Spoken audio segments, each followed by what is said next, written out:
Well, just like I said, it took 2 months to get this thing together, but we're here now. Hello, everyone. Britton here, also known as the Movie Dude, and today I'm going to be doing something a little different. I'm here with my friend Kyle. So introduce yourself if you want. Hey all, it's Kyle from the Movie Sleuth. Indeed. We're going to be talking about an unmade movie today called The Modern Ocean from Shane Carruth, which, sort of a running theme with this guy. He tends to aim high and he doesn't get his dreams made, sadly. But, yeah, we're talking about The Modern Ocean today from Shane Carruth, which was going to be his follow-up to Upstream Color, but it didn't happen. And I'll admit I was a bit intimidated by this screenplay because apparently it's very long and dense and there's a bunch of shit going on. But we're here today. I'm accompanied by Kyle, who probably is the only person who I know who's as obsessed with Shane Carruth as I am.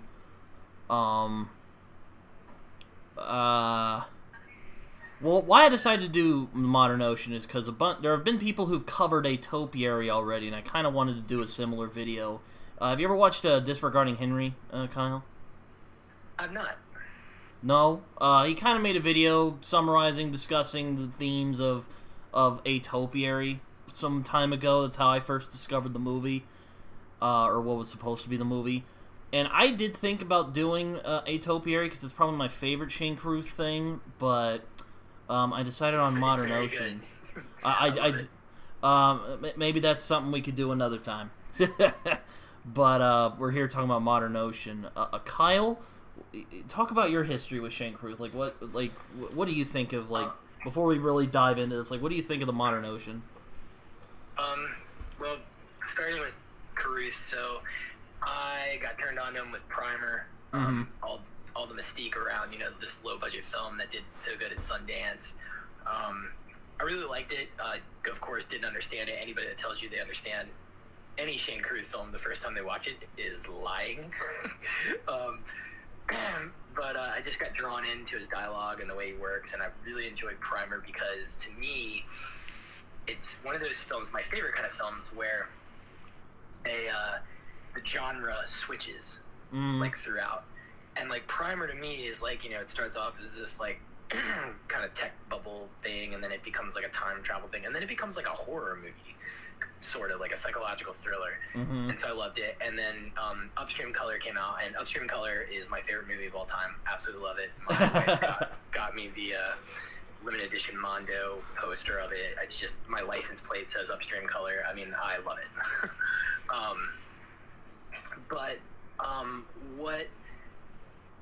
I love Upstream Color because it's about making connections and breaking cycles of abuse and all that kind of stuff. It's a lot of heavy stuff. It's a great love story. It's really interesting to me. And then the script for A Topiary came out, which there is footage, test footage of A Topiary inside Upstream Color. The Chris at her job, she's editing stills and stuff from it. If anybody is gonna seek that out. I love A Topiary because it is such a cool twist on the coming of age, kind of like Goonies. I like it for the same reason. Yeah, it's it really subverts the whole kids on bike, Stranger Things kind of vibe. And of course that intro sequence with the traffic guy and putting together the picture and all that. Oh my gosh, it's amazing. Yeah. And really sad that it's never going to be made, but because at one point he had a Soderbergh and somebody else backing him to do it, but he's of course notoriously difficult to work with, and he's kind of been canceled from some unfortunate troubles in his life, but hopefully he'll get some help and maybe come back to make one last one. But The Modern Ocean was supposed to be essentially his first studio production. Yeah, pretty much. Yeah, and I mean, he had I was looking at he had Daniel Radcliffe, Keanu Reeves, Anne Hathaway. It's funny he got Keanu Reeves, or he was going to get Keanu Reeves on this movie, because it reminds me of a certain other franchise But, you know, well, we'll get into that. And my assumption is that Radcliffe would have played Pyram. It's kind of... I thought it was going to be Tom Holland, personally, but again, I thought we can... Oh, was he signed on too? Did I miss that? Okay, I mean, either or. I mean, very similar, like, obviously their acting skills are different, but very similar kind of younger men. But it's interesting to me because Pyram, and I'm getting a little ahead, but he's such, like, an interesting character because he's an asshole, and like he is very much like Shane Carruth. Like if Shane Carruth was in a movie, it's that kid, it's that character sitting in the back, telling everybody they're wrong. I'm smarter than you. I know everything. But then like the growth that he goes through in the screenplay is really, in my opinion, like what the movie's about. Like, yeah, I would say he's the main protagonist of the I'll just call it movie to keep it simple. Yeah, there's like this like kind of like I guess like I'd call it like almost like a triumvirate between Gale, Pyram, and Renee. And like I guess like Beth is like kind of like ancillary. Like I don't really consider her like a major character. Like she's kind of a foil and is very important to the plot, which is esoteric and extremely difficult to follow. I've read the script like 3 times. I still don't really get everything at all times. Like I get the vibe he's going for, but the interesting thing about this film is like to me it's really about growing up, and it kind of builds on the theme that he explored in A Topiary, right? Because like A Topiary is about these young boys who find essentially like something they shouldn't have. Yeah, that tends to be a lot of Shane Carruth's movies, though. Right. I've noticed that. I've noticed that theme, like people accidentally discovering something that they probably should have left alone. Right. And there's really neat. Like I don't know if you watched. Did you watch the like trailers that he put out on Twitter? Like yes, he stole footage from like Indiana Jones and stuff like that. But, yes, I have. I've seen both of them. What's funny about the A Topiary one is that it tells you the story without just saying it. But again, I don't want to get too much into A Topiary because that, like I said, that's a whole other video we could do. But there's an interesting line though that to me segues into the modern ocean, where the voiceover, it's like, they found something they shouldn't have, and because they were boys, they didn't appreciate it. That's really. That's interesting. Yeah, no, that's one of the lines in the movie. Or sorry, I didn't mean to interrupt you, but yeah, that's one of the lines in the movie. Like he explains like he had something he wanted, and then it cuts, and then later on we get the full context. Yes, and that's that's Renee talking about the elder Cabusier, patriarch, and that's him like kind of explaining like his life and like everything that he's worked for, essentially. And I think it's very interesting because it builds on the theme that he's been playing with, which is this whole like growing up, becoming a man, transition from boy to adult. And Pyram is really the perfect example. Like, fascinating character, and like you meet him, you don't like him, or at least I didn't. I was like, he is kind of a prick. He plays games, flirts with powers and things that are way beyond, things he should not be playing with. Yeah. In essence. We are getting a little ahead of ourselves. So what this movie is about, to keep things very simple, is that there is a kid called Pyram who... Well, okay, there's 2 stories going on. One of them is Pyram is this kid who is a prodigy of maritime navigation, whatever. This is about ships, so he... Okay, so he discovers a way that you can travel through... It's discovering routes much more quickly, or something like that. Am I off? No, essentially what he does is he figures out how to predict currents based on schools of fish, based on how they feed, and that essentially he basically can sell that knowledge to shipping companies to allow them to maneuver around the world faster and quicker to beat other salvagers to prizes and evade pirates and stuff like that. And the second story is Renee, as you mentioned earlier, and a lady named not Gail, Beth Cabozier, that's how you said it. She's basically attempting to keep things simple, she's attempting to defraud a guy named Demangier because they don't like each other for whatever reason. It's never fully explained. And she wants to spite him basically before she dies of a brain tumor. Because she has brain cancer, basically. But yeah, she's basically trying to scam him, and Renee helps her throughout the movie. And it creates this very twisty plot that is crazy. Yeah. But yeah, no, that's basically the gist of it, I think. Yeah, Am I off? No, you are. I think the reasoning for the rift between Demangier and Beth is it's very hard to follow because the stuff with the Algerian trade house and like the wax, it has to do with like benefits for like workers that died and like basically like corporate greed and manipulation, and that's kind of like where but it's like kind of almost like this agent thing. And then like an interesting thing too is that this is sort of like Primer actually in that he jumps around in the timeline a lot.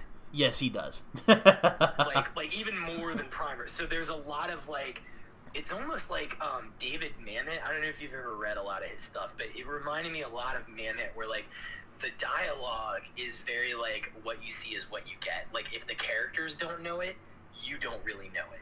Yeah. So like it's like they'll say something, like Pyram will say something or Gale will say something, because they're really the two main characters. Like Renee is a character, but he's kind of like supporting, and it's like they say something, and then he, instead of giving you like exposition to like explain it like Nolan style, Christopher Nolan style, he shows you why they're thinking that way and like what happened like an hour before or whatever, which I thought was a really interesting storytelling. Yeah,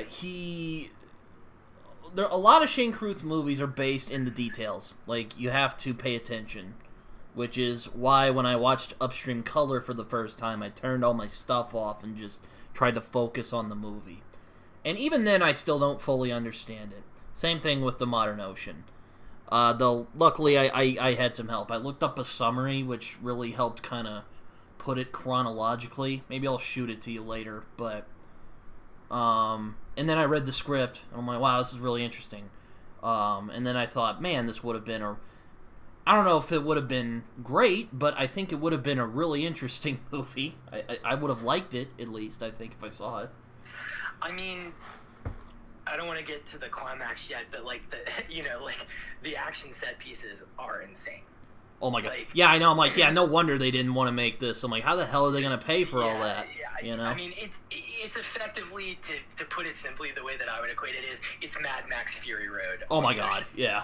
I mean, if this had somehow come to fruition, we would be talking about, it would have won every single technical Oscar easily, and people would be talking about it. But the problem with this is, and it's the problem with Carruth, and what led to his downfall is he thinks he's, the smartest guy in the room, and it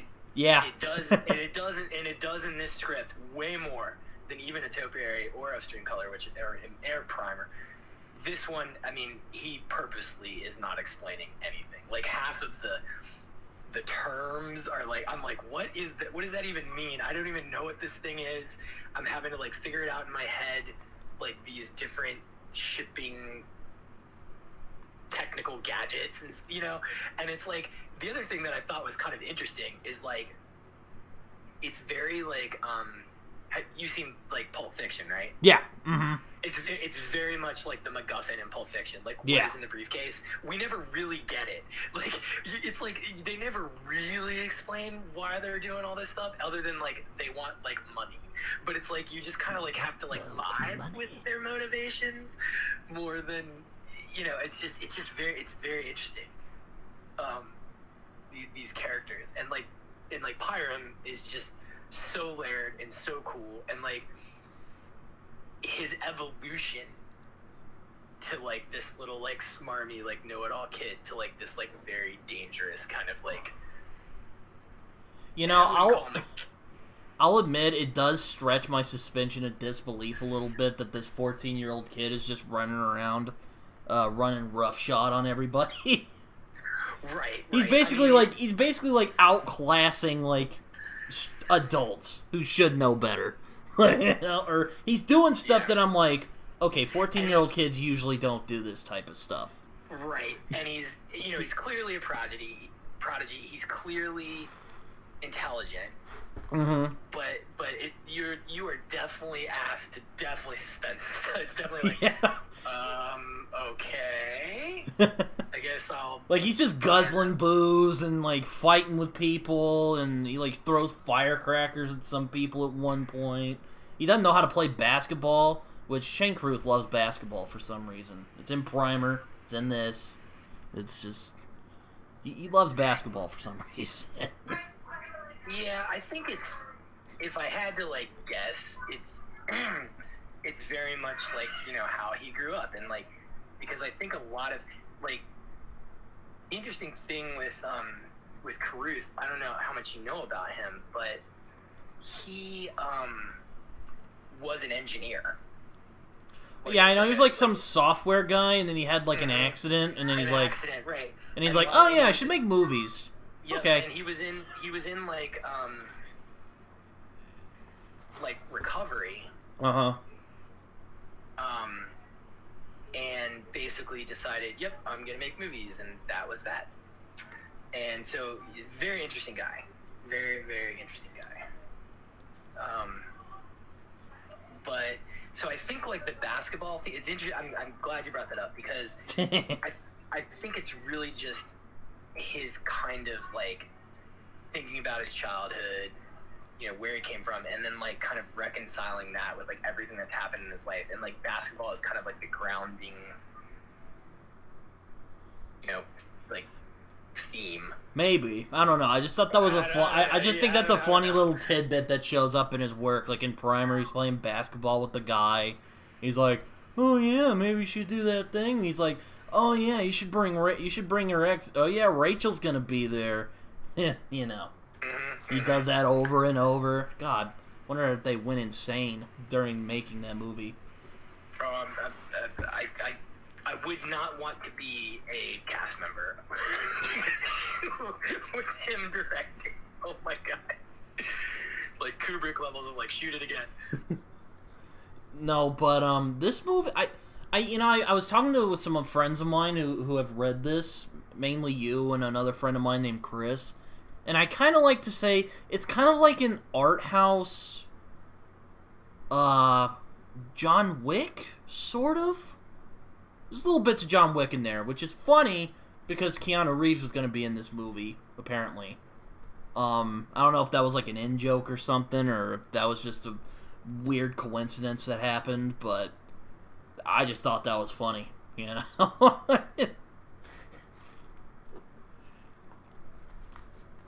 Kyle?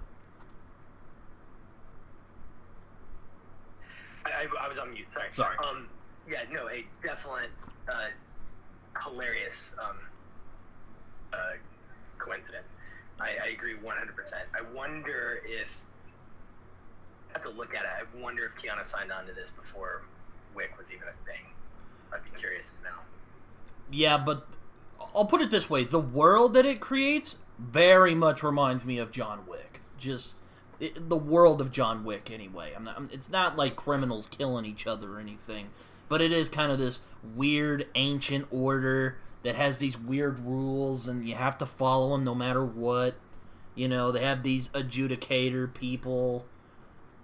and it's very strange. But I'm like, oh wow, this is very. It's basically like maritime John Wick. Absolutely, and I think that's a big part of the story is that kind of like arcane, mysterious, like it's almost like the Masons, Little bit, yeah, something like that, like, yeah. like the Masons on the saltwater, and it's interesting because if you look at Pyram, Renee, and Gale, they're basically the same person at 3 different points in their life. That's interesting. What do you mean? So, like, Pyram is like the young, hotshot know-it-all. Gale is the kind of grizzled, older man who's about his work, the professional. I thought that was more Renee. Gale's kind of a wiener to me. Well, Renee to me is like the older, wiser of the 3. Yeah. Because he knows who he is, he knows what he's about, he knows that he has basically decided to give his life for Beth, obviously, and for the family. So it's like 3 different kind of mindsets that are all like almost the same. Like did you ever see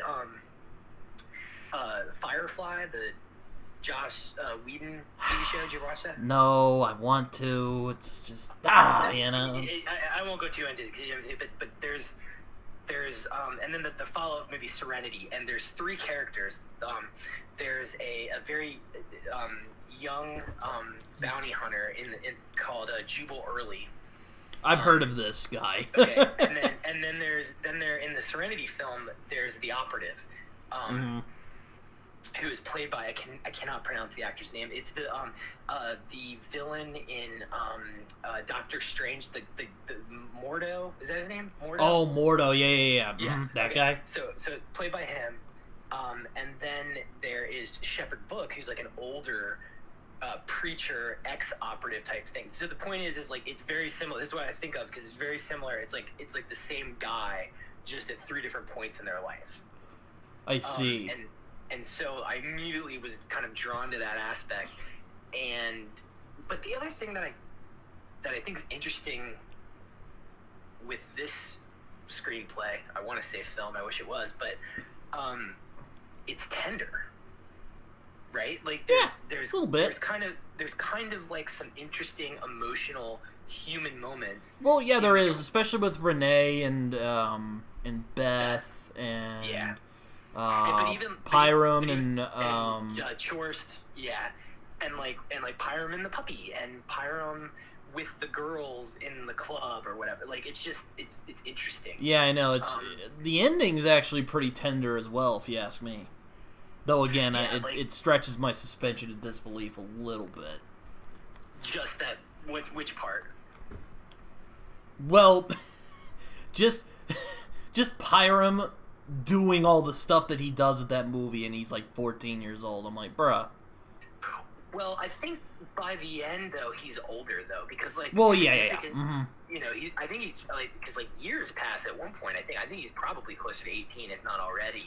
Oh well, okay, that's different. I didn't remember that part. Yeah, because like even in like the first act, the puppy is mature, so like a year has gone by, like from the time he when he breaks his arm and all that to like get out of the thing with the guy on the ship. Yeah, no, I kind of get the feeling from Pyram that he's a kid who wants to act like he's older, which I can relate to, because I was a lot like that when I was a kid, just not as much of an insufferable jerk that Pyram can be at times. Right, I think you're hard-pressed to find somebody that is that much of a jerk. Good lord. But I could relate to, or I kind of took his character as he's a kid who's playing at being a grown-up, and we get a lot of fun out of that. I don't know if I'm right or if I'm on something, but that's what I think. No, absolutely. Did you Did you like have anyone in mind when you were like, because this was the one he had a bunch of big cast names in it. Were there figures you thought of when you were watching this? Or not watching it. God, I just keep thinking like it's a movie. Reading it. You read it as you watch. Yeah. Because I'm a visual guy. I actually thought Radcliffe as Renee at first, but I'm like, no, he's too young. I actually see Shane himself as Renee. I can definitely see that. Because, I don't know, he just loves putting himself in his movies. Yeah, I could see Shane. By the way, you should watch. Oh God, was that horror? He was in a horror movie that he didn't write, didn't direct. It's like Dead Center or something. I don't know, but Era did a release of it. It's an interesting, like, kind of zombie movie. Mm-hmm. Kind of neat, just seeing him just act. But yeah, I thought for Pyram, I thought of somebody more like Dev Patel. That's interesting. Okay. Like maybe like Slumdog Millionaire Dev Patel, right? Like. Oh yeah, babyface like, Dev Patel. I just thought of someone. Not Green Knight Dev Patel. Right, definitely not. I just thought of somebody like more. Someone older. I get you. An Asian, like an Asian. Or Arabic or something. I just didn't see. I did not see Radcliffe as, or even Holland. Like Holland, I don't know. Like Holland does have the chops, though. I will give him that. Actually, Radcliffe does too. So fair's fair. Like Radcliffe, if you saw Imperium, where he plays. And that when he's in the neo-Nazi camp. Yeah. I've heard of that. I haven't seen it. He does a very good job in that film. Very good job. Super but yeah, there's a lot of interesting food for thought in this movie, just because there's a lot of machinations and people change their allegiances and maybe not that, but people have their aims and they kind of face it. There's this weird world in the movie that's. I compare it to John Wick, but you also made the good comparison. It's kind of like the Freemasons. We get a surprising amount of emotion. We get Renee, who is helping Beth in this basically suicidal mission to get one over on this guy called Louis Demangier or Demangier? Demagier? Demangier is how I saw it in my mind. Demangier. Oh, okay. It does make me wonder, who do you think Irfan Khan would have played? I heard he got him for that movie, or he was thinking about it. Demangier, probably. That's what I thought as well. Yeah. Gail and Renee, man, I don't know. Like, I see in my head, for Renee, I know it's weird, but I saw Tobin Bell, Jigsaw from Saw. It might be a bit too old. Like in a different kind of advisor role. I don't know. I just saw that. Gale, I saw as Brian Cox from Succession. Kind of this older grizzled dude who is just tired and go away, you annoying child. I don't know. But I like the scene when they're when he's trying to pitch, when Pyram's trying to pitch his idea, but he tells the other guy and he's in the vents and he starts just shouting. And everyone's like, what the hell? What is that? Yeah. Ian McShane might have been good. I know, man, now we're talking John Wick world, but Ian McShane could be good for Gale. Yeah, there's a lot of choices. I don't know. The thing with excuse me, sorry, I'm a little under the weather. The thing with Carruth, though, is that he's never going to do what you think he's going to do. It's going to be all him, total control, doing whatever he thinks is the right play, and it either works or it doesn't. And that's why, he's very hot or cold. Some people love him, like me. Some people absolutely despise him, despite all of the stuff with Amy Siemetz or whatever. But he's just super hands-on, super controlled at all times. Yeah, no, it's interesting. I but yeah.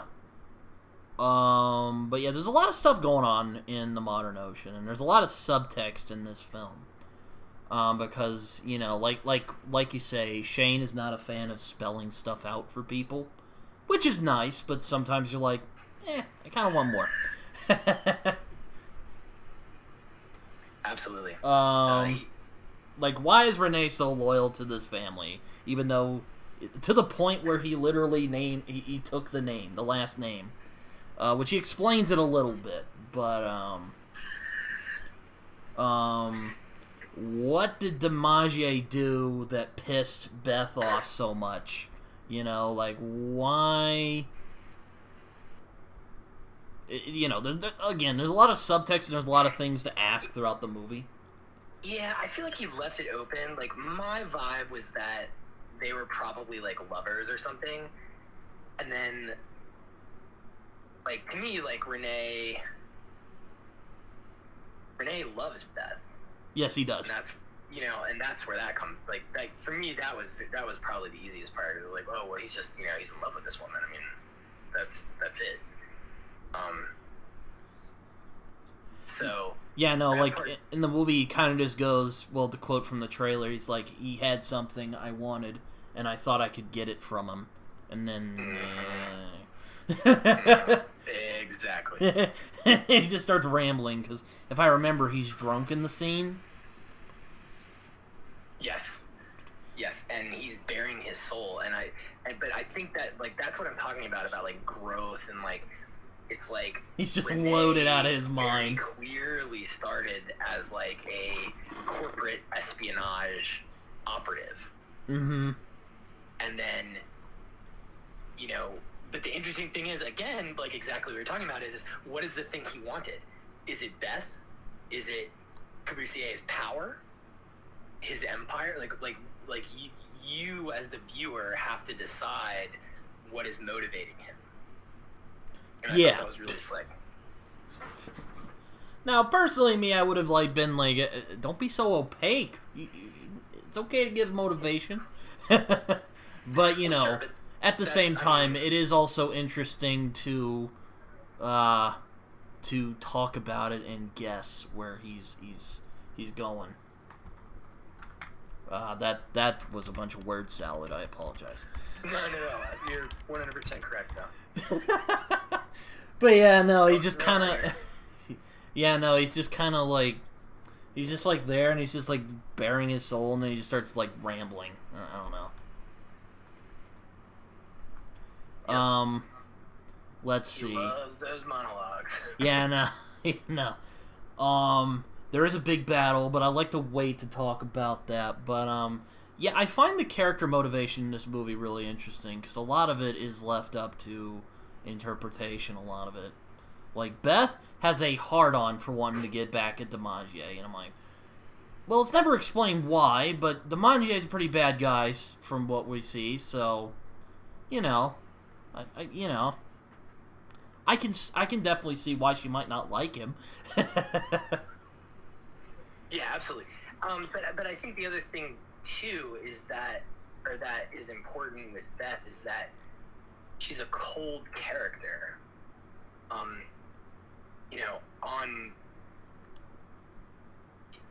You're not meant to like her, I guess is what I'm saying. I actually felt sorry for her. I'm weird. Yes. Well, no. You can pity her, but like. But yeah, no, she can be kind of like, I'm gonna do this thing. You guys stay out of my way. And and all the time you're just like, okay, sister, yeah, thank you for that. Yeah, like she has like a freak out, and they're like, oh, it's the tumor, and that was one part I was kind of like, oh god. You know, it was one of those. Exactly. Like I was kind of like, I don't know if that's how that happens in the real world, but we'll go with it for now. Exactly. And I think that's with intent. Like again, like he's being super mysterious and arcane and weird. And, that's why like with his films, like I don't really try super hard to understand him because I know I'm just not as smart as him, and like that's okay. but it can definitely be a little frustrating. I think it's funny that DiMaggio's son is never named. That is interesting. He's the son, pretty much. You're just like, huh. Yeah. That is true. I never really thought about it. But yeah, I know. It's like I read in the script. I'm like, seriously? And I looked it up. I'm like, oh shit, he doesn't name him. That's weird. It's just kind of shrugged. But I guess she did get his revenge on him because the favorite son's gone now. But anyway, I don't want to get ahead of myself. No. You're good. But yeah, no. I forget how it's been a second since I last read this, but I forget how Pyram like gets involved in this drama with the Corbusier and the DiMaggio and everyone. I forget. It's essentially through Gale, like, because him and Gale, like, you know, they start as, I wouldn't use the word rivals. I'd probably use like vitriolic friends. Yeah, like frenemies. Yeah.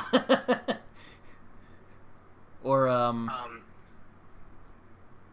they're like, oh, I don't really like you, but we'll stick together for right now. It's, you know, it's a means to the end, right? Like that's, you know, that is, to be blunt, I mean, that's like the whole story, is that a lot of these people, you know, or, you know, most of these characters are simply using one another or are allies of convenience.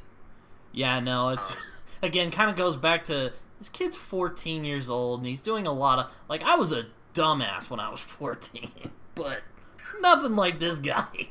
Well, and you know, but Pyram, like, you know, as we were saying, you know, he is clearly an analog for Carruth. You know, like, I am the smartest guy. Yeah, no. Yeah, no.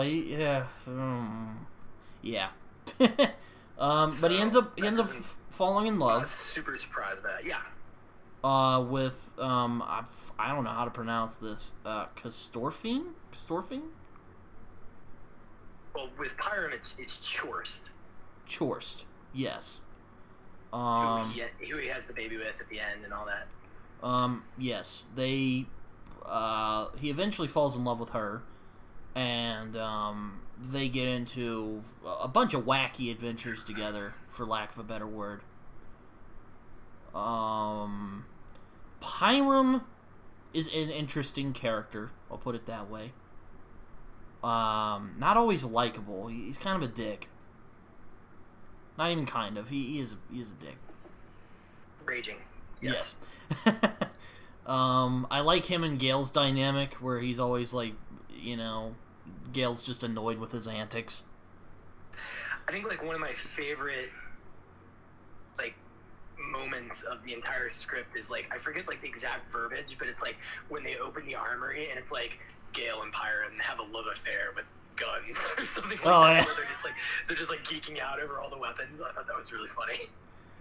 Yeah, no, one of my favorite scenes is when they're actually like scamming DiMaggio, and they're like at the weird, you know, the like continental like thing. The Exchange is what it's called in the movie. And it's so suspenseful. Oh my god.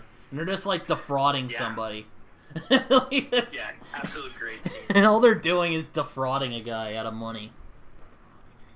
And it's just like, oh my gosh, I'm sweating my ass off right now.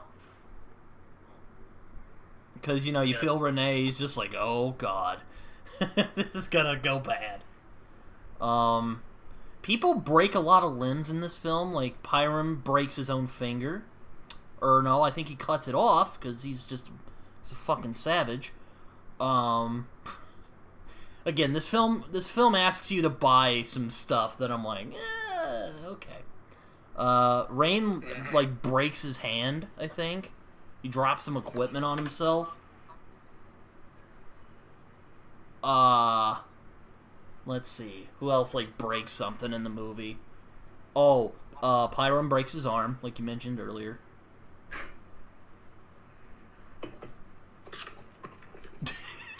Yeah, I think that, excuse me, I thought that's a really good point. I hadn't really thought about it until you mention it. I thought that was like an interesting motif, just like people like hurting themselves to get ahead. Yeah, I mean... Or no, he cuts off the other guy's fingers. My bad, not his own finger. He's not that much of a savage. Yeah, but still, there is a lot of that kind of, like, self-harm. And maybe it's, I don't know, but in my mind, it's basically kind of showing you how committed these people are to something that might not even matter. Yeah, no, it's it's very... Yeah. I remember when I read the this analysis I read, I actually have it up right here. I'm kind of just scrolling through it, but there was one. The guy basically says that the story is about desire and what you're willing to like do for desire, what you want. Yeah, I mean, I can definitely see that is. Definitely part. I still stand by. I do think that it is a lot about growing up. I think that is a big part of it. Now, I'll admit, I am kind of a dumbass at these things. As much as I like critical thinking, sometimes I find I miss the point. But I have no idea what this movie is about. Kyle, I know you mentioned you think this movie is about growing up, but what do you think this movie is about? Like, just like theme-wise. I mean, theme-wise, it's about basically like learning to... It's about people who... It's about the price of commitment, which I guess kind of dovetails with the idea of desire. Mm-hmm. To me, it's all about the price of commitment. Like, every single character is committed to a goal, right? Mm-hmm. And they all, one way or another, pay a price for that goal. And I think that's a big part of it. I think he's always in these, like, these big... symbolic, these huge, like, profound statements. And I think what he as Carruth is extremely committed to everything, mm-hmm. his vision, what he thinks. And I think he's basically trying to say, like, if you want true freedom, true happiness, you have to be willing and committed to go further than the other guy. Interesting. And I think that's a big part of what he's essentially trying to say here, is that these people are all way beyond the Rubicon. There's no going back for any of them. I'd agree. Yeah, Gale is basically like a broken mess by the time the movie's over, or the script is over. I mean that last scene with him like sitting on the street or whatnot. Yeah. And just, like, totally broken.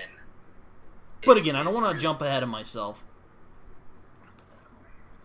But yeah, that, but they all, like I said, they all pay the price. Renee pays the ultimate price. Yes. And even Pyram, who I guess you could argue gets, like, the air quote happy ending, still nowhere near what you thought that character was going to get when this movie started. Yeah, I thought he was going to, like, die or get his ass beat he would, or get tortured, something like that. I thought at least he would get tortured. Is that bad? No, I mean, like, you were definitely meant to... I mean, he is an antagonist. No, I mean, he seems like the type who would who would be dumb enough to get himself in a situation where he would get tortured. Well, I mean, but that's demonstrated, right? In, like, the first, like, 10 minutes, the first couple of pages. Like, he's a bright guy, but he doesn't have a lot of experience. Right, and I mean, he's, probably, perhaps on the autistic spectrum, or, has problems, forming close connections, because he views almost everyone as a resource to be used. I was about to say, I thought Pyram's one of the protagonists of the movie, unless you think he's like a villain protagonist. I mean, is there any good guy in this film? Renee, maybe? I don't know. Renee to me, though, is more like the patsy. Like, I don't know, like, I think it's telegraphed pretty clearly that he's not making out alive. Yeah, no, I don't think he was going to make... If I have to pick who the good guy is, it's Gale. Yeah, no, Gale, like, tries to do the right thing, and it just... Right, tries to do the right thing, tries to look after his crew, tries to look after people, but he's still ruthless. Like, that's what I'm saying. I don't think there is an actual, like, good guy in this. Like, they're all flawed deeply. Oh, yeah. Issues. I mean, the main antagonist is DiMaggio, and he's pretty bad, for the most part. Yes, very bad dude. But, like, none of... There is a clear antagonist in this film, is what I'm saying. I don't know if Pyram's the... I'm just saying that none of the main characters, like, even Beth, I mean, like, they're just not good people. No. They're not people... You know, they're not somebody that'll be like, you know what, I'm going to help them out. No, you probably leave me blind dead. I feel sorry for them, though. Is that bad? Maybe except for, like... I don't know. I feel sorry for a lot of them. Byram's kind of a dick. He should get tortured. No, I think you're 100% on. But I do feel sorry for like Beth and Renee because they're just in a really bad spot, and Gale. Just for the Caboziers, I feel sorry for them, and the lady who's like DiMaggio's baby mama, basically. Yeah, that's fair. I think again, like, but on the other hand, like, you know, so that brings up an interesting question. Then maybe Beth's, you know, pursuit of vengeance, maybe there's something to that. You know, maybe it's not simply that they were lovers or whatnot. I have a feeling like DiMaggio like screwed her over big time in the past or something like that. Or maybe the families are just rivals and they just fucking hate each other, like Romeo and Juliet style. I have no idea, but that's what I got from it. I didn't get that they were like lovers or anything. It could be. It could also be generational, like perhaps it was a rivalry from her father. Mm-hmm. And she feels that, you know, her last act on this earth to truly gain the love of her father is to, you know, get revenge. Yeah, I know. It's kind of sad, though, because it's like she's kind of just wasting her life, you know? What little time she has left getting back at this guy. Yes. Then again, exactly. that's and me. Again, and that dovetails precisely with what we were just talking about with desire and how committed are you? What are you willing to do?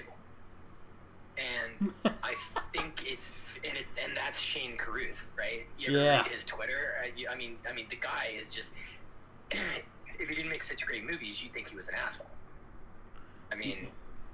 And that's how most good directors are. With what happened with Shane Carruth, again, this maybe just me being just really soft-hearted and a sap, but I just feel sorry for Shane Carruth at the end of the day. I mean, I don't want to get too much into what happened, because, like, that doesn't really matter in this sort of situation, but... No. I mean, I'm heartbroken about it. I'm very sad, but, you know, I think if he were, you know, got some help, it's very clear he struggles with some mental health issues, that whole situation.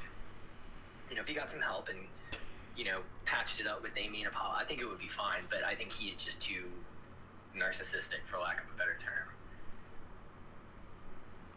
So I don't know.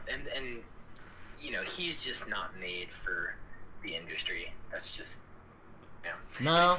I really hope, like, maybe somebody will approach him and, like, wow him enough. Like, another thing. Have you seen The Wanting Mayor?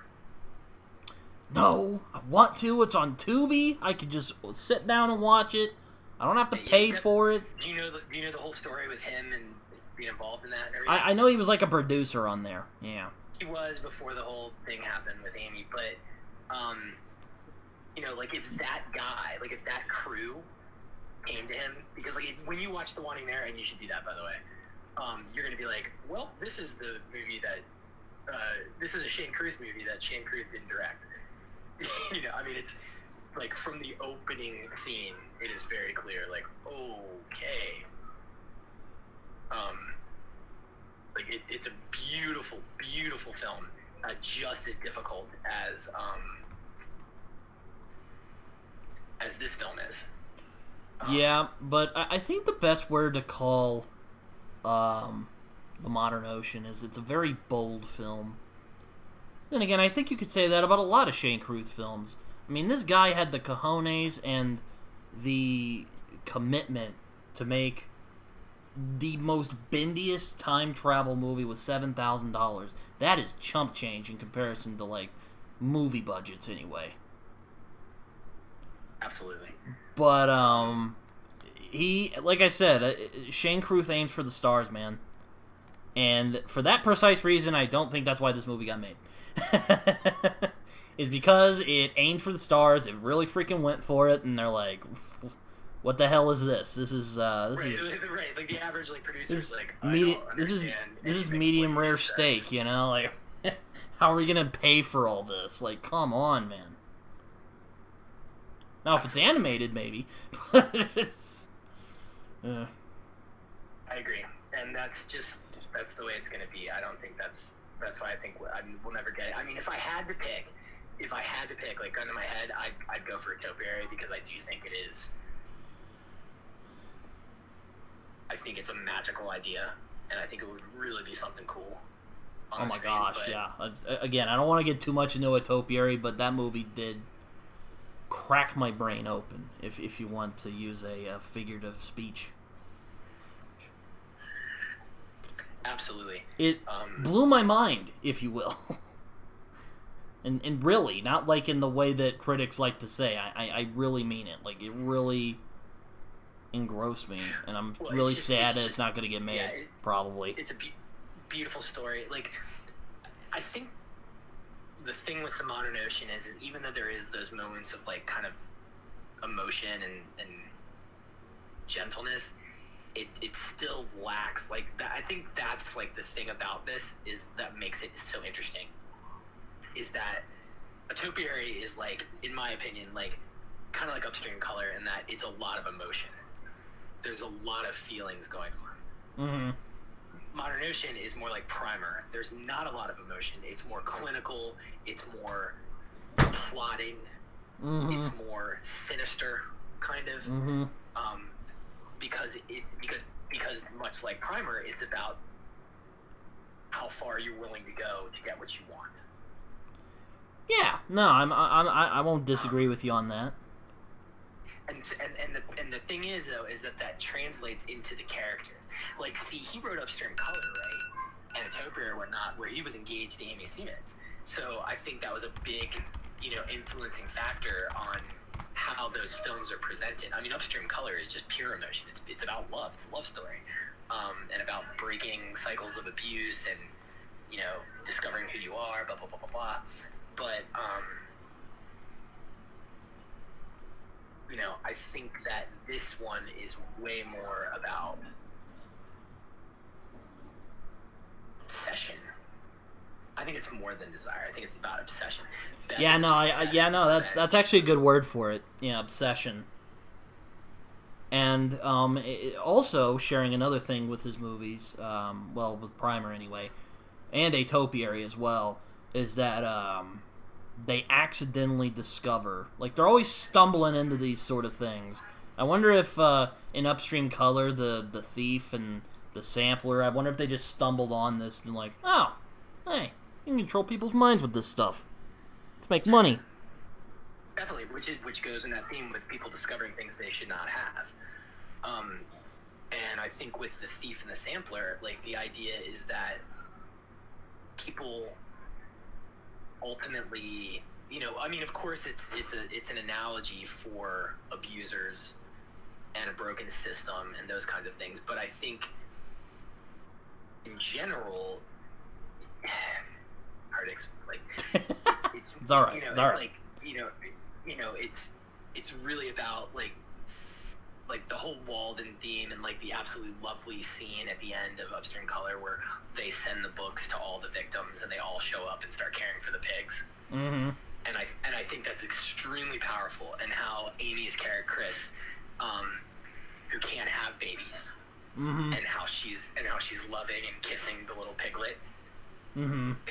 who would have been dead, and in continuing the cycle, but because of the choices that they made, because, like, the killing of the sampler isn't really actual murder. Like, she's not actually killing the sampler. I mean, yes, in reality, of course, but, like, it's more the idea that you have to kill. I'm gonna use The Last Jedi, like, let the past go, kill it if you have to. Like, that's what that movie's saying. And, like, the thing is with the Modern Ocean, all of these characters, except for maybe Pyron, because as you pointed out, he's so young, he doesn't really have a past. Not the same way the other characters do.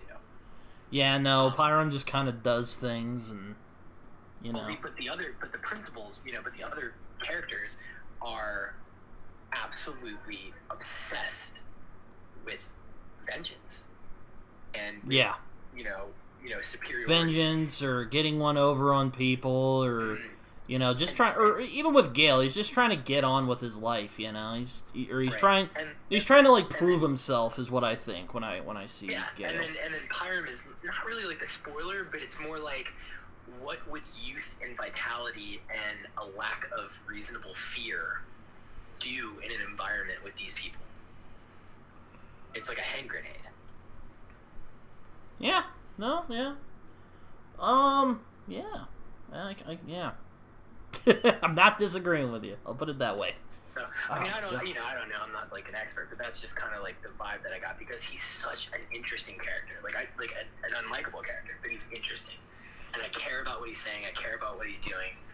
I'm always watching him. Like, what in the heck is he doing now? I wonder if the characters were like named after anyone, because I remember I was reading A Topiary, and I'm like, God, these kids' names are really weird. Who names their kid Euclid? I looked it up. They're like mathematicians. All of the names of the kids are names of like famous scientists. That is hilarious. I didn't know it, but it now makes total sense. But I just figured that out because I scoured on Reddit, because Reddit is. Reddit, I'm going to borrow your analogy. It's like a hand grenade. It's very useful until it's not, and you can get really sucked up. If you use it improperly, it'll blow everything up in its wake. And they're like, oh yeah, all the kids are named after scientists. I'm like, what? And I looked it up. I'm like, oh shit. Yeah. Which makes complete sense. And that continues that theme of not only having something you shouldn't have, but how other people covet it. Mm-hmm. And I think coveting and greed is a very big part of every one of his movies. Everything he's ever wrote is about people wanting something they should not have. Every time you say I hear the word covet, it makes me think of the Silence of the Lambs scene when when Hannibal's like saying, "No, that is incidental. He covets." You're so close to how you're gonna catch him. Yeah, no. No, I think you're absolutely right. But it's very interesting, and I think that's why this would have been like the action movie. I think it would have. Maybe like one of the best like action movies of all time. Maybe if they actually got released, or it would at least be like discussed for a long time. Yeah, I mean, hard to compete with Fury Road, The Raid. That's true. Hard Boiled. But this is like very art house. There is action in it, and that is something I'd like to talk about. But I'll just ask this real quick before we get to that. What do you think of the world building of this movie? Because I am a sucker for world building. I don't know. I like the craft of creating a fictional world. I don't know about you, but I love it. I love world building too. I absolutely love those little details. I love what he did here. I was a little kind of. It's hard because like with Carruth, he doesn't like explaining anything. He likes just kind of putting it out there and letting you figure it out. And I'm like, well, yeah, but I need to know, like, what does the wax machine do? He's like that parent who just throws the kid into the water, and he's just like swimming. And he's just like, just paddle, you can do it. Yeah, exactly. And I'm just going, but I don't understand what this means. So that was a little frustrating, but I would pull over Shane and be like, Shane, baby, I love you, but you can explain a little bit. He'd probably be like, no, but Oh yeah, 100%. He'd be like, no, F you. I'll never explain anything ever. And that's his thing. That's his prerogative, I guess. But there's a reason why no studio would work with you, because you're But I love the world building. I love the idea of like these ancient kind of trading houses, like controlling like the modern world of piracy. I just thought that was so cool. Yeah, no, I like pirates as well. So I'm like, I remember I first asked it before I read. I'm like, is this like about pirates? They're like, yeah, a little bit, but not like the whole thing. I'm like, oh, okay, because I'm like, oh boy, he's making a pirate movie. I'm curious how this will go. Yep, absolutely. But I thought that was cool. I thought the what's the word I'm looking for? The technology. It's like quasi science fiction, right? Like quasi kind of like not really possible. Was kind of neat. Yeah, no, there are speculative elements in this, even though this isn't really like this kind of defies genre, really. Yeah, he likes to do these like really high concept. Like it's the same thing with that first act in A Topiary with God, I can't remember with the traffic guy and the traffic signs and all that thing. It's like what? like you're reading it the first time and you're like, what is this? Seriously? Like I remember reading it, I was like, come on, man, this is ridiculous. Nobody's gonna be able to follow this ever. Yeah, no, but at the same time, I'm like, I wanna see this movie so bad. Yeah, absolutely. Same thing with the Modern Ocean. But no, I'm a sucker for world building. That's actually one of the core reasons I love the John Wick movies, because the way they handle the world building in that movie is just so. It's great without overly explaining everything, because that would kill it if they just overly explained it. Yep, no, I agree. The Continental's great. The High Table, the Adjudicators, the Bowery King, like all of it is just fantastic. I absolutely love those films. Love it to death. And it's the same thing with this movie. He doesn't overly explain it. He just kind of lets you in and lets you see it, and you're like, wow, I want to see more of that. Absolutely. With 100% intent. Like, it's definitely meant to, like, draw you in. It makes me wonder if he was thinking about making this into, like, some sort of weird franchise, or if he just wanted to go for, like, a one-off. I have no idea, but it's something I've wondered. That's a good question, and I honestly don't know the answer. I don't really know what he was going for. Because it works as a standalone story, But at the same time, you can definitely, if this movie did come out, which it probably wouldn't have anyway. I mean, I would love if there were a multiverse where this actually happened, but, it's, no, it's a strange one. No, but my point is that I don't think this movie could have been made. Or if it would have been very difficult. I think that's fair. I think it would be very difficult to make. James Cameron was pushed to the limits when he was making The Abyss, which I haven't seen, but I have heard the stories about when they made that, as well as Jaws. I mean, Jaws, the making of that is iconic because it was just a nightmare. It makes me wonder. I wonder what inspired Carruth to create this. I mean, I don't want to say John Wick, but but I don't know. Yeah, I honestly don't know. I know that he had the idea in his head for a very long time. Because I was reading, I can't remember where I was reading this interview, but somebody was talking about how when he showed up to the studio, he had basically like an entire notebook filled with like symbols and mathematical equations. Wow, really? To explain everything, which is just crazy. Yeah, no, it's.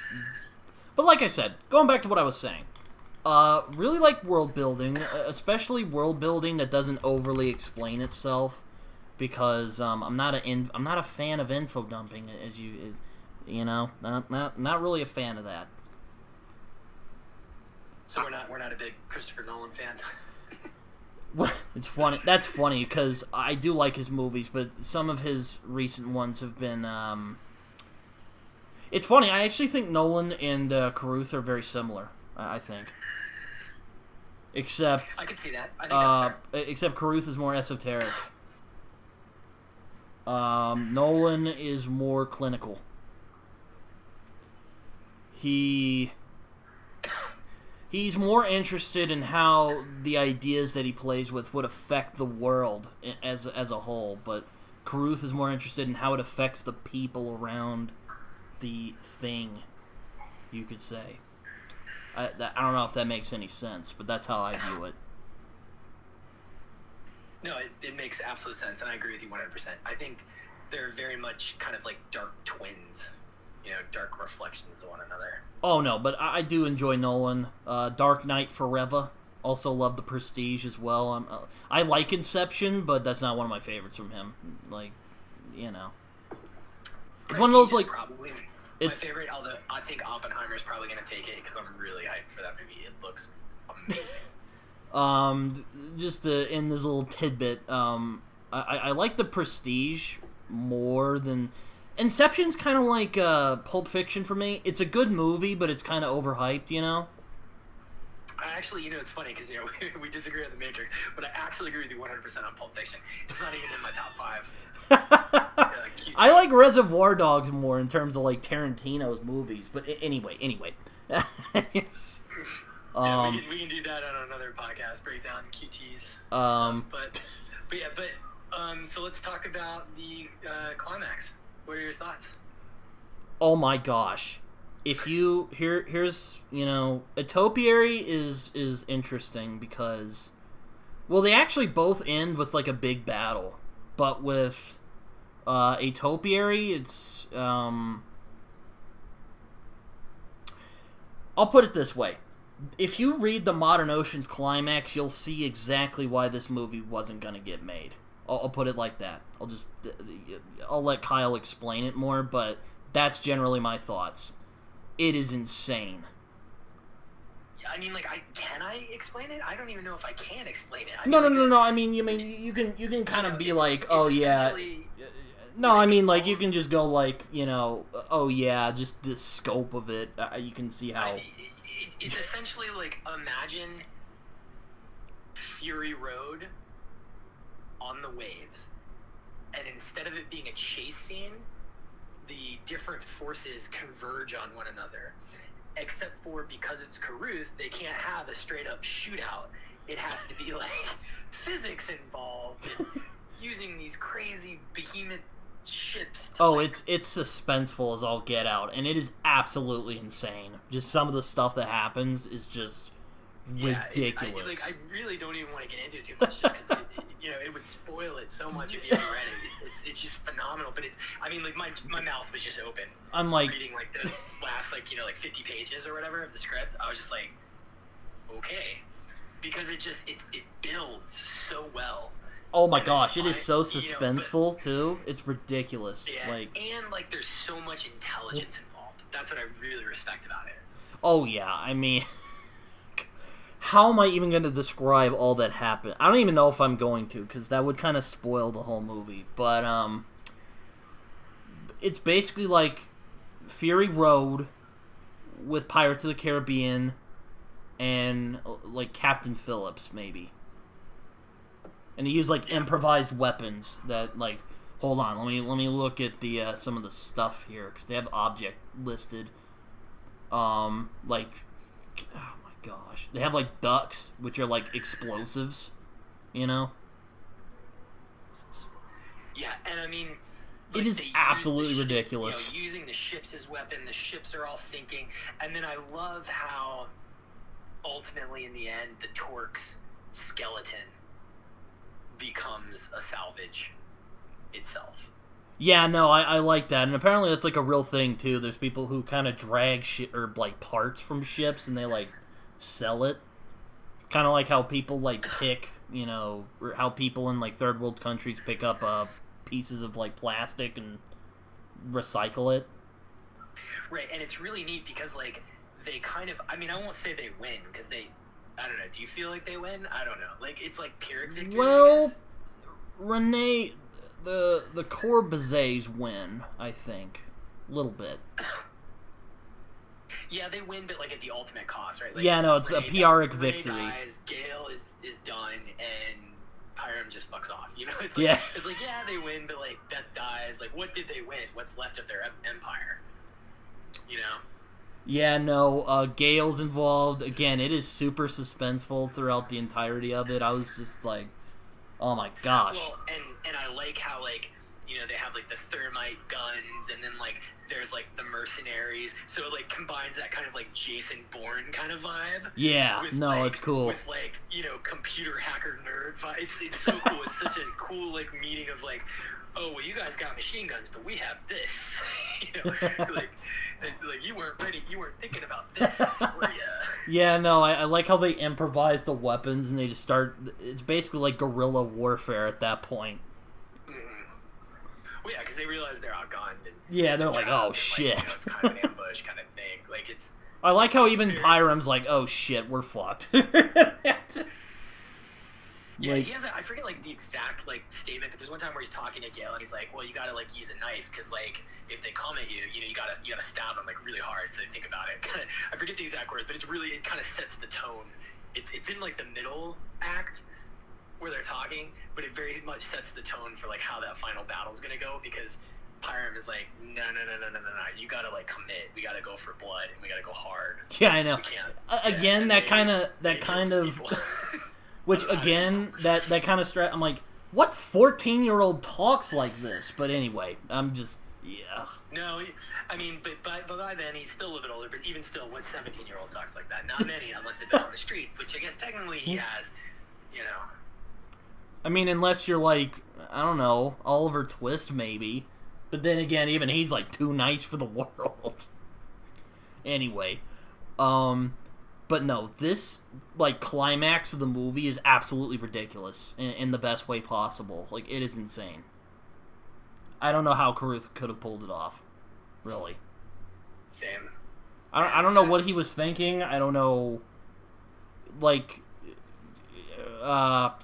that's one of those, if I talked to him, I would be like, how did you think you were going to pull this off? Because I'm really, not like to be like snarky, I'm really interested, because like, this is like a hard sell, this, like, to anybody.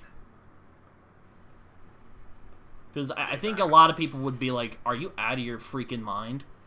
Like, how are we going to do this? Yep, 100. I don't know. We'll I mean, know. But well, I mean, if you're like Christopher Nolan, maybe you could get away with it, but I mean, you know. Right. But yeah, I don't want to drone on endlessly, but I think it's pretty magical thing. Maybe we'll get lucky in a couple of years. Somebody will dust it off and he'll sell it, and we get somebody good. Yeah, I've thought about like doing like AI art to like get an idea on what it might look like, but you know, I don't know. Maybe someday. Maybe. But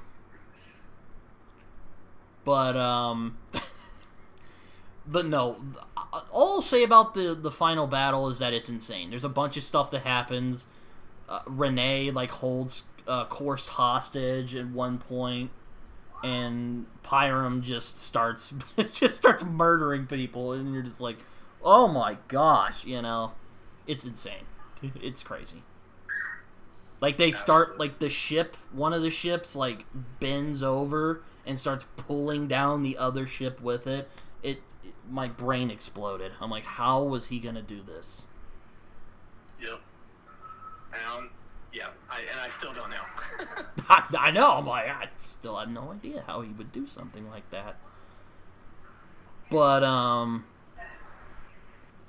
yeah, no, it's Carruth doing action, which, you know, I wouldn't suspect from Carruth. You know, he's more of like a esoteric, brainy kind of director. You know. Absolutely, which I thought I was so excited to see him try. You know. Yeah, same here. I was like, I wonder how he would do it, and I was not disappointed. Yep. Like, the anatomy is pretty good.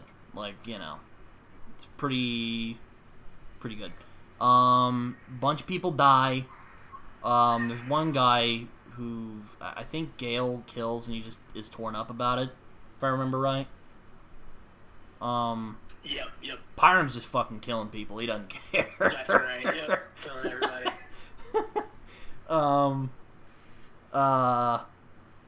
Oh gosh. Renee is there. DiMaggio's son is there. Oh yeah. What do you think about the whole scam part? I know we talked about it a little bit, but you know, before we get to the ending, like that, it's like a big part of the movie. And one of my favorite scenes of the movie has to do with them actually scamming him. Yeah, so I'll be honest, I don't remember all the details because it has been a minute and I didn't get there with my reread, but I agree, like, the intensity of it and, like, what they're doing is great, and I love it because you know kind of in your gut they're going to fail. Like yeah. The subterfuge is going to fail. Yeah, exactly. Mm-hmm. Because it has to for there to be, you know, the climax, basically. Yeah, no, that was one thing that kind of threw me off. I'm like, why is DiMaggio there? Why is he, like... I forgot there's some details I forgot as well. Like, why is DiMaggio there with the ships as well? I guess he wanted some of the spoils, I guess? Or no, I think he was gunning for Cabozier because they realized what they were doing, if I remember right. Yeah. Yep. Yeah, no. He wasn't playing around. But yeah, no, that scam part was like, oh my gosh. Like, I sometimes like suspense with, like, you know, when you get so wrapped up in the moment that it's like, oh, he's just, like, you know, scamming a guy out of, like, a couple $1,000s, you know? A little more than that in the movie, I think, but it's the same idea. Absolutely. You would think, wow, this wouldn't do very much, but then you're like, oh, wow, this is really, getting off. Absolutely. But yeah, I think it's would have been great. Hopefully we'll see it. But yeah, the ending. I'm curious what you think about that, because I have some thoughts, but you know, it's something I've thought about. Particularly with Gale. No, particularly with Renee, because Renee has the best ending out of the three. I love the voiceover of him telling Beth the story. Me too. I enjoyed that one.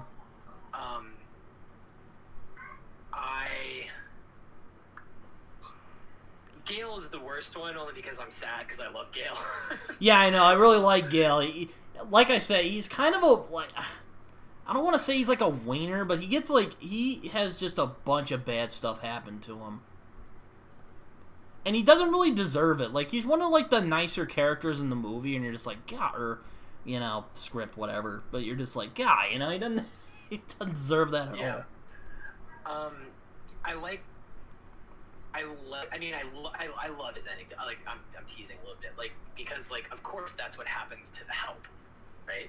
Mm-hmm. That's what happens to the hired staff, and that's, like, the whole point of, like, the rivalry, because it goes back to that whole conversation that Beth has with the widow of the guy. Mm-hmm. You know, and it's like the whole point, like, you're watching that and you're like, Gale, this is you, buddy. This is you. You should not be, you know, like, run. And of course they're too wrapped up in it. So, you know, it's sad, but it fits. And then Pyram's ending is interesting because it is like an evolution, and it's like he loses but he wins.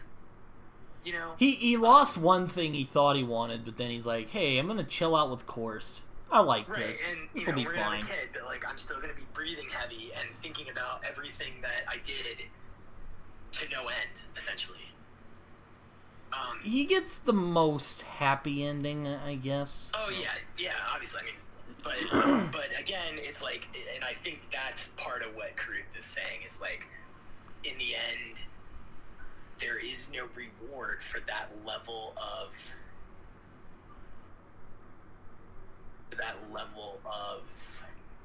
obsession, other than taking pride in who you are. You know, and that you lived life on your terms. That's interesting. And I think when the dust clears, fade to black, that's what he's saying. That's his mic drop. Like, you can't expect real happiness. You can't expect anything other than the fact that you can take pride in the fact that you did things your way. You know, Frank Sinatra. You know, I mean, that really is it. I mean, because if you think about it, like, every single of the four, Beth, Renee, Gail, Pyram, they all, even though their endings are different, they're very similar in that specific regard. Yeah, no, I'm really interested by Renee because it kind of cut back and forth to he's telling Beth a story. He's basically telling her what he did. And then the timeline actually kind of confuses me. I'm like, wait a minute, how did he manage to tell her, then drive there? What? You know, that kind of threw me off. But remember, like, what I was saying, too, about those three men being the same person. That's the thing. Pyram got, air quote, Beth. You see what I'm saying?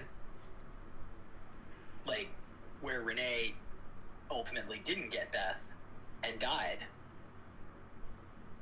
So Pyram got to live and got love and a family.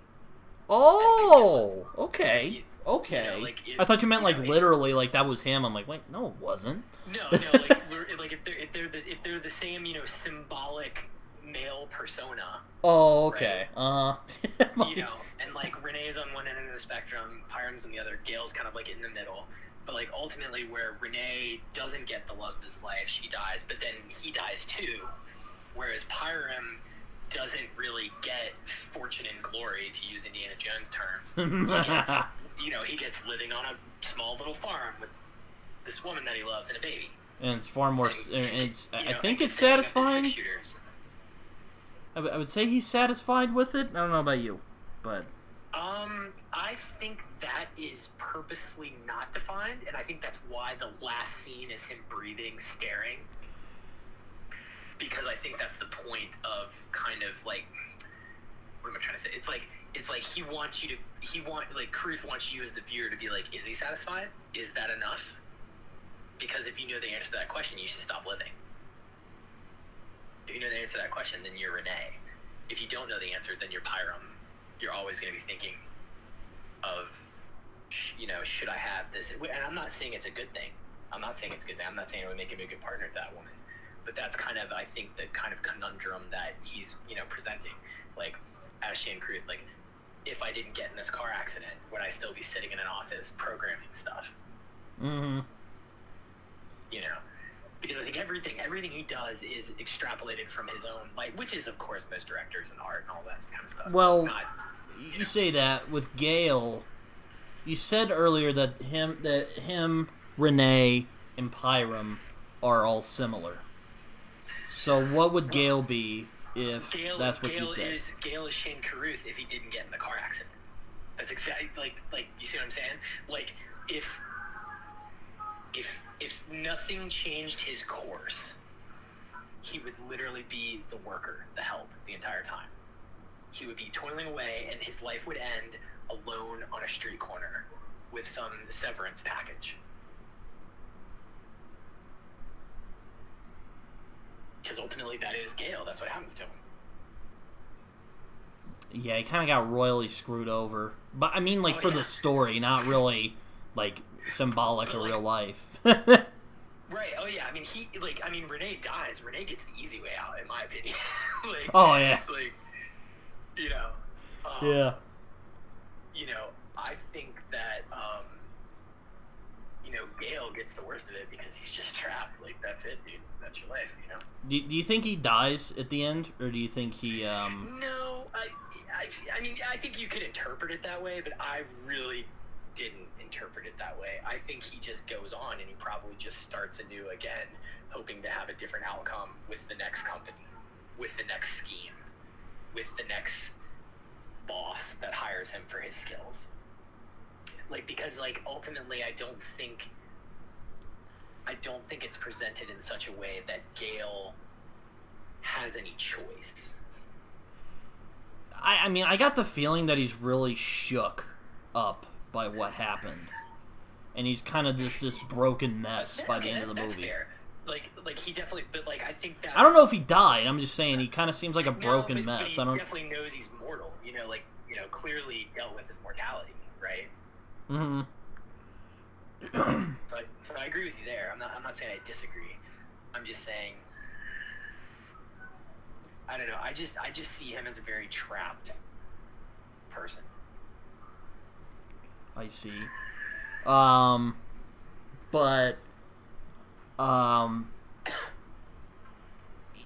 yeah, no, it's like I'm like you said that Gale or not Gale. You said Pyram was the one extreme and Renee was the other. I'm like, well, what would Gale be then at the end of his story? Because he's kind of just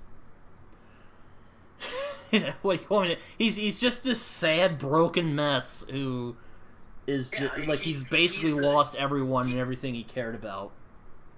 Right. Well, he's the surrogate. I mean, he's the everyman. Mm-hmm.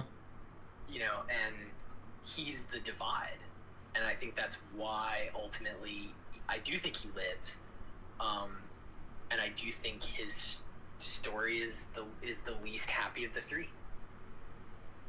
Because if you're a spiritual person, perhaps Renee and Death reunite in the afterlife or whatever, but they both find some semblance of peace. I mean, even when Renee knows he's going to die, like, oh, who's the captain on this ship? Because he knows he's dumb.